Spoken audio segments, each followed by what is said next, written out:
goes first.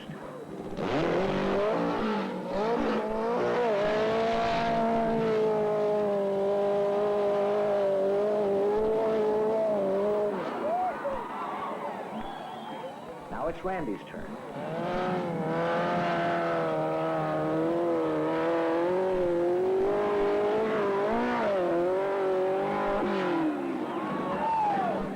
The family will be fighting this one out for another year, until the next Skyline Snow Rally. Ever since I first moved into the world of dirt and off-road racing, I began to hear a few names. Races like the Parker, the Mint 400, and always the Baja 1000. And when you hear about the Baja, you also hear the name Parnelli Jones. I figured it was time I looked into the famous race shop where Parnelli Jones builds his famous Formula One race cars, stock racers, Indy cars, and off-road racers. But when I was there, Parnelli and his chief mechanic, Dick Russell, were looking to the Mint 400. And beyond that, the Baja. We build a lot of cars. We build Indianapolis cars, and we, of course, built our off-road cars and stuff like that. And as far as I'm concerned, building cars is like having a baby. Working on this special Chevy Blazer, they struggled to increase the independent axle travel from 8 inches to 18. That'll let the Blazer maintain higher speeds over rougher courses without bottoming out. The car is very much a personality, so to speak. It is enjoyable, building and putting your own ideas into these cars.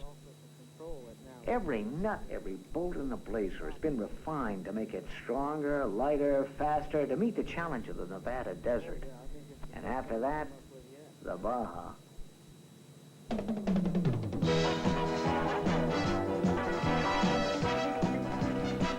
But first, Las Vegas and the Mint 400.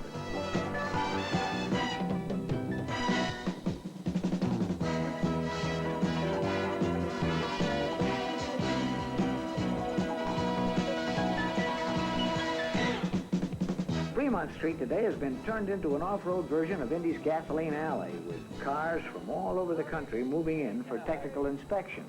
Equipment and accessory manufacturers set up on Fremont Street to display their products. An enterprising car owner can get himself quite a collection of decals. Hey, give me a uni sticker and put it sure, right up there. Man, look at that decal. I'll tell you what, you are just slick. Well, good luck to you in the race. Hey. Hey. Dennis, how are you? Ah, darn. Hey, I see you switched to Pennzoil. Well, no, that was my co-driver last race. He, look, if you've got those big decals, we can cover that up if you got a couple of cases. A couple of cases? Yeah, it's been burning a lot of oil. Yeah, I got a couple of decals that'll cover that decal up real good. Hey, that's good there. Thank you, Dennis. You're welcome, Bill. Well, I see you're ready for racing, I see, but with the wrong spark plugs. Let's get some champions in this thing. I've been thinking about changing, Arnold. If I could get some for my tow car, I think I could just put those decals on here. I need a few boxes for my tow car. Let's get these on first, and I'll get some plugs for you. I'll get them right up there. And then we'll fix up your truck. It's going to look great, Arnold. Good enough.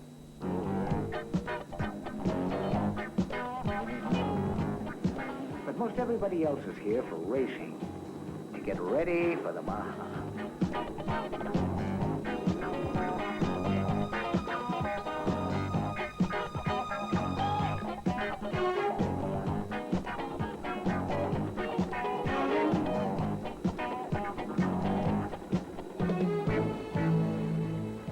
Big names. Parnelli Jones, ready to take his crack at the desert. To see if his Blazer is ready for the Baja.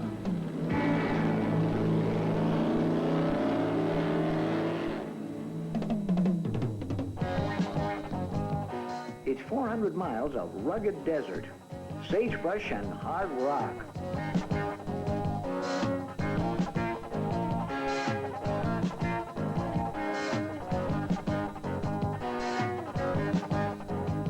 Parnelli's new axle travel holds up. The Blazer hits 130 and doesn't bottom out.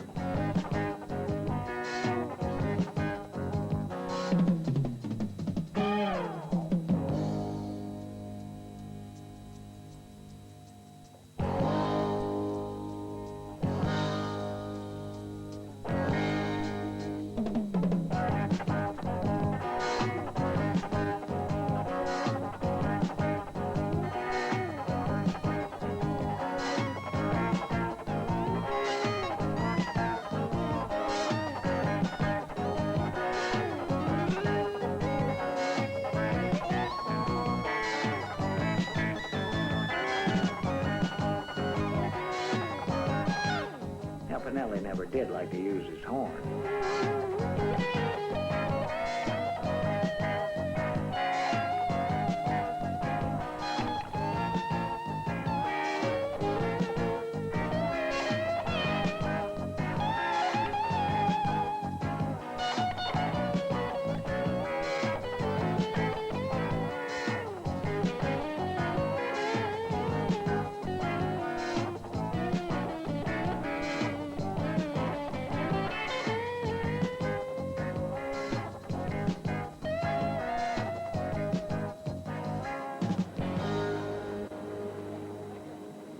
Other racers are ready to go on the course. The team of Rick Mears and Doc Sowers.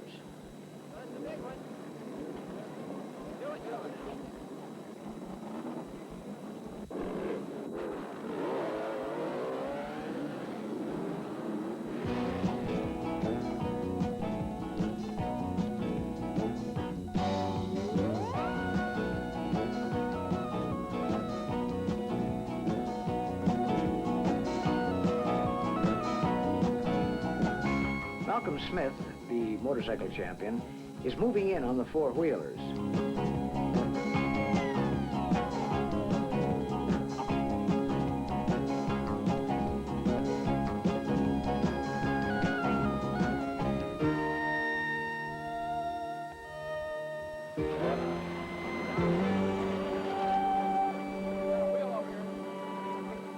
Malcolm and his partner, Bud Feldkamp, are already thinking past the Mint to the Baja 1000.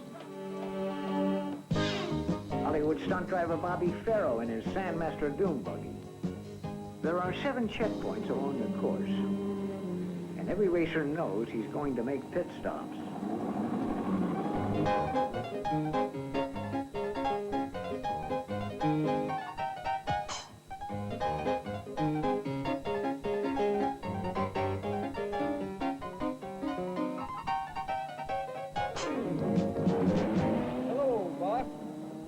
Walker Evans is the other half of the Parnelli-Jones racing team.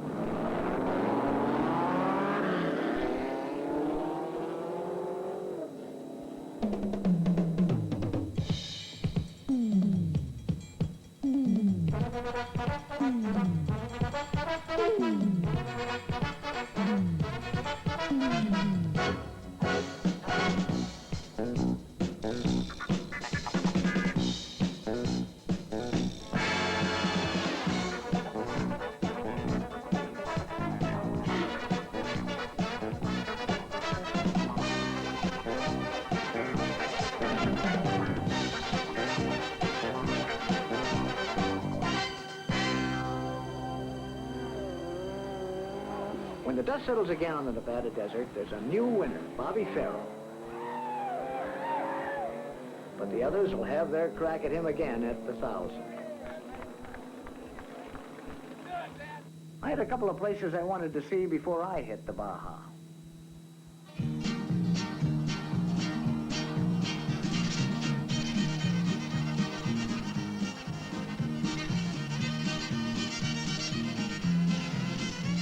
For one, Terre Haute, Indiana, and the National Tractor Pull Contest. With over $1 million in prize money every year, when they aren't plowing, they're pulling. Everybody knows a tractor is for off-road work. But if anyone thinks that these farmers in the Midwest can't be competitive with those big rigs of theirs, they ought to talk to Janice Hopper here. You bet they are, Mr. Gordon. Terre Haute is just one of the number of competitions we go to every year. They're not going to race around the course, are they? Oh, hardly.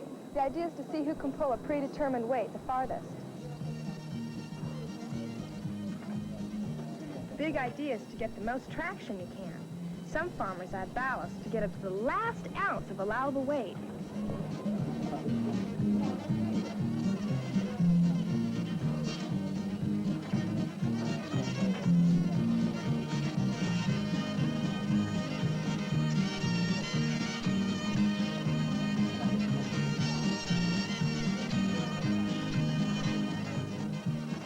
Here's how it works. A sled is attached to the rear of the tractor.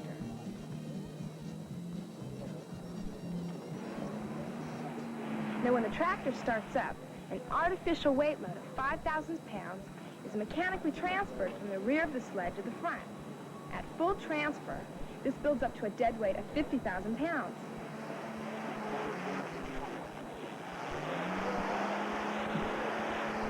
Some poor man just burned up $15,000 worth of tractor engine.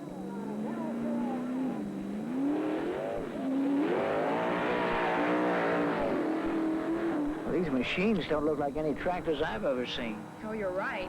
A lot of invention goes into these tractors. Some people put thousands and thousands of dollars into their machines.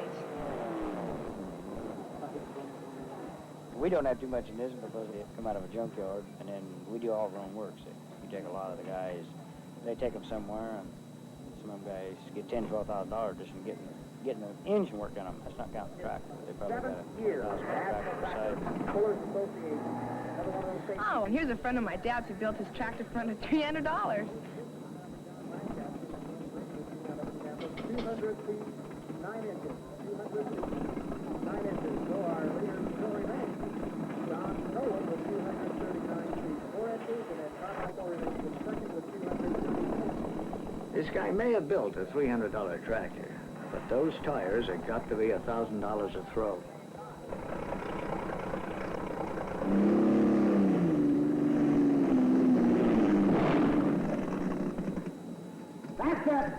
We took off and went about 30, 40 foot, and it run lean on fuel, and when it does that, why, it sets that fuel off in the intake, and boom.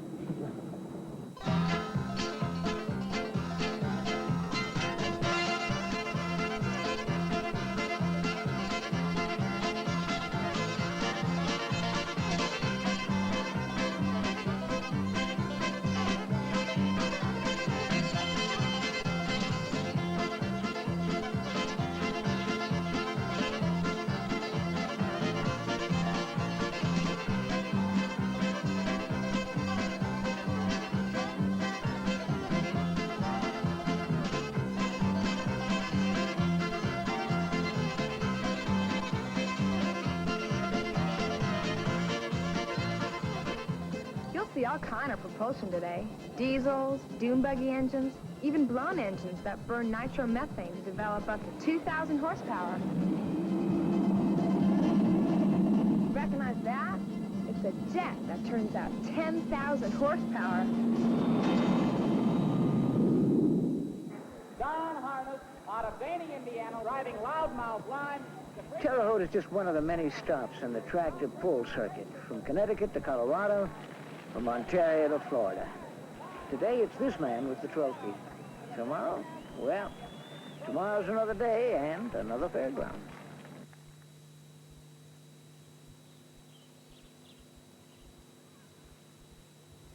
For me, tomorrow was Yakima, Washington, where the Yakima Ridge Runners hold their annual Jeep Rodeo.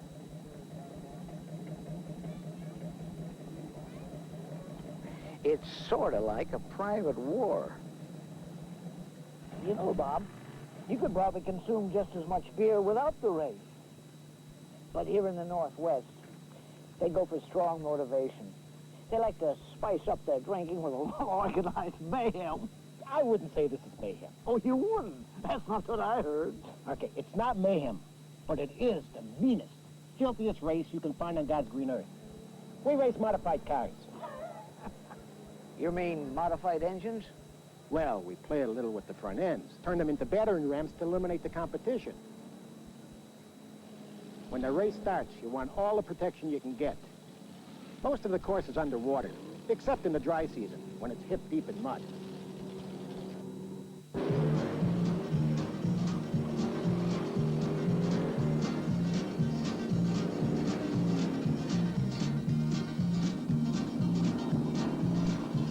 When we remember, we run 4 heats in each of 4 classes.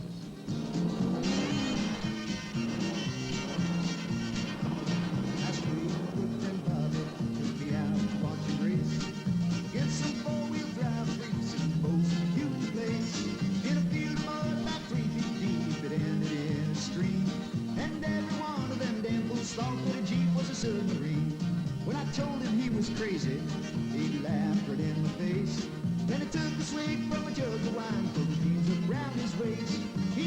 this here's a four-wheel drive, if you know what I mean. So I looked him in the eye and said, but it ain't no submarine. Well, I couldn't convince that poor damn fool that a Jeep ain't a submarine. He cranked the motor over and headed for the stream. He almost had me convinced that it was no submarine. Muddy water flying, he entered in the race, and grim determination was written on his face. Well, the rest of us just stood there, we laughed until we cried, while one by one those four-wheel drives sputtered, coughed, and died. And full-grown men and all that mud was the funniest thing I've seen. Those good old boys learned on their own that a Jeep ain't a submarine. Well, I couldn't convince them poor damn fools that a Jeep ain't a submarine.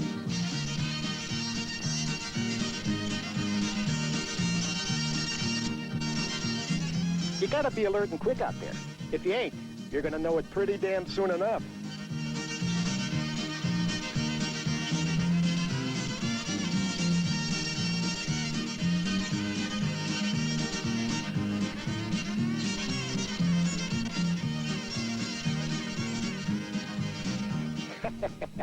Somebody ought to throw water on them, too.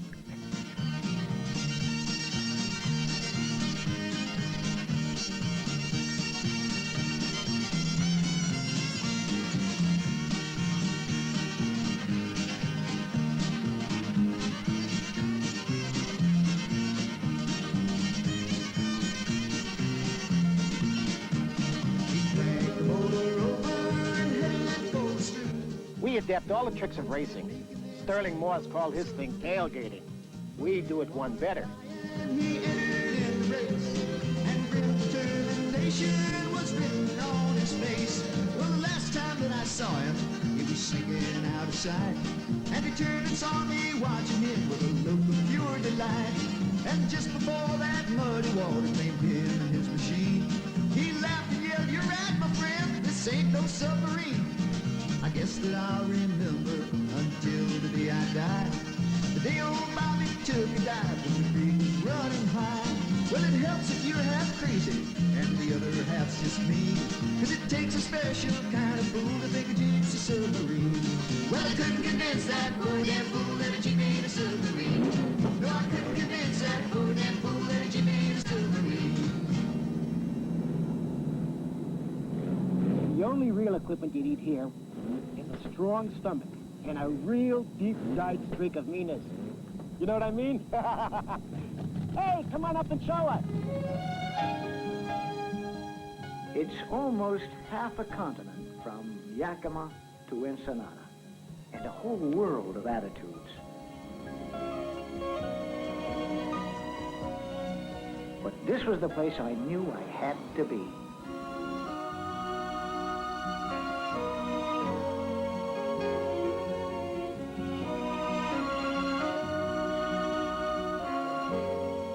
By the time I got there, the impound area was filling up with over 500 vehicles ready for inspection before they took off on what many think is the toughest off-road course in the world.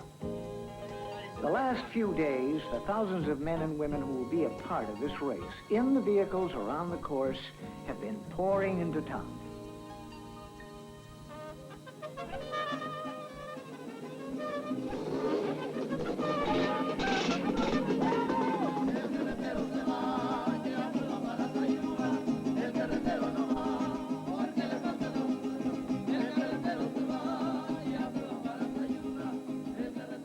You can't get everybody, much less anybody, to agree just when this race was first held.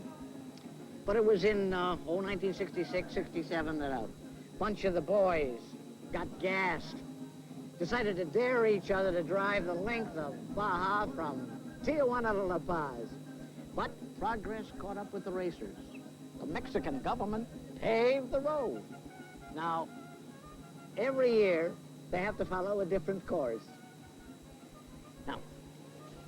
Well, they start here, and they cut over to Sawmill, then come down through here, through Mike's Sky Ranch, up through the mountains the first time, down to San Felipe.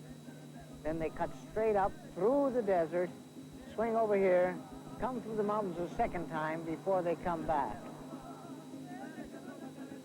If they get back. Now the fun and games are over. You've driven the course for the last time. There's nothing more you can do to your machine in the impound area.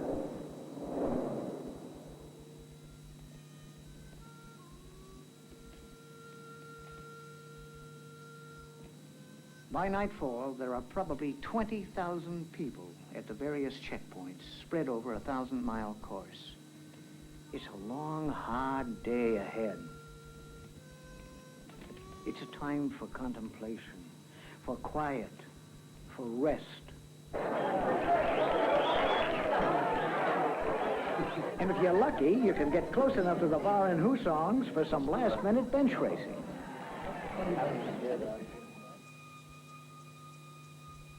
6 a.m.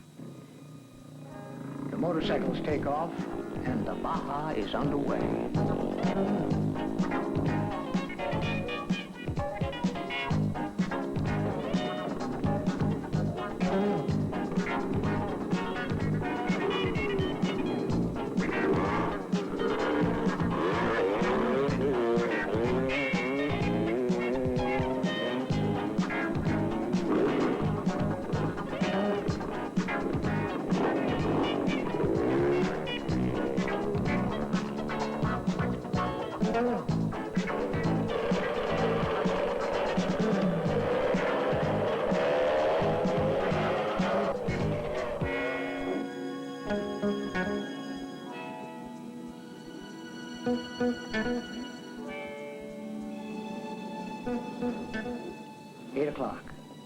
Now it's the car's turn.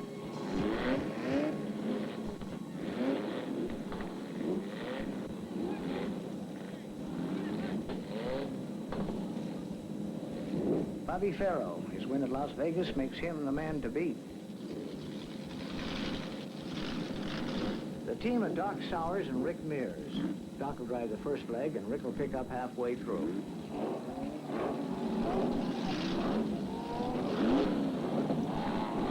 Mickey Thompson is driving the day with a broken back. A special air hose to his helmet lets Mickey breathe filtered air.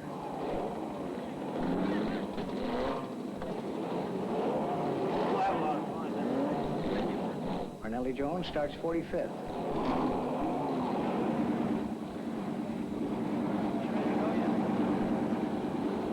Walker Evans starts right behind Parnelli.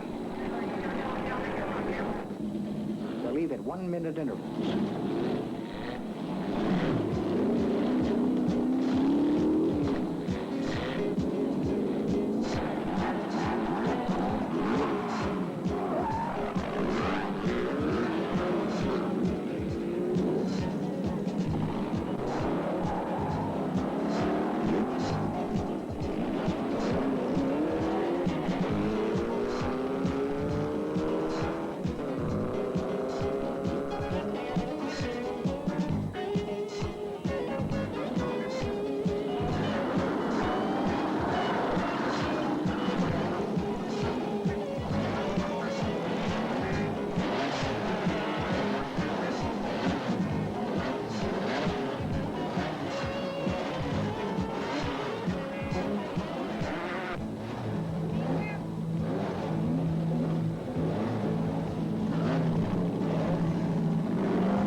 Part of the tradition of the Baja is local participation.